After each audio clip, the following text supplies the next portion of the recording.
गुर्दों के आलमी दिन के मौके पर Karachi institute of kidney disease में शोबा वैस्कुलर सर्जरी का इफ्तिताह एडमिनिस्ट्रेटर कराची डॉक्टर सैफुर रहमान ने किया। इफ्तिताही तकरीब के बाद मीडिया से गुफ्तगू करते हुए डॉक्टर सैफुर रहमान ने बताया, Karachi institute of kidney disease में वैस्कुलर सर्जरी की ज़रूरत थी। Karachi institute kidney disease Karachi metropolitan corporation का एक यूनिट 2 है और यहाँ पे Karachi institute kidney disease association उससे इश्तराक से ये चल रहा है और बहुत अच्छा चल रहा है। मैं समझता हूँ कि टर्शरी केयर हॉस्पिटल में जो कि डिजीज़ स्पेसिफिक है, एक बहुत एहसन तरीके से ये अपना काम अंजाम दे रहा है। 60 के करीब डायलिसिस यहाँ मशीन है, तमाम लिथोट्रिप्सी होती है, तब हर किस्म की यहाँ पे फैसिलिटी मौजूद है। ओपीडी रेगुलर होती है, लेबॉर्ट्री इनकी अपनी है।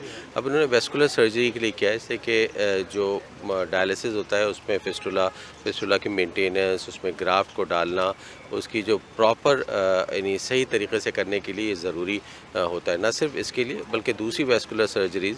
एडमिनिस्ट्रेटर कराची डॉक्टर सैफुर रहमान ने इफ्तिताई तकरीब से खिताब करते हुए कहा, पाकिस्तान में पोलियो, ज़ियाबेतिस, ब्लड प्रेशर और गुर्दों की बीमारियों के अलावा दीगर बीमारियां फैली हुई हैं। लोग अपनी सेहत की जानिब तवज्जो नहीं देते। हर साल बाकायदगी के साथ टेस्ट कराना चाहिए, ना कराने की वजह से बीमारियां फैलती हैं। Afzal Khan, C110 news, Karachi.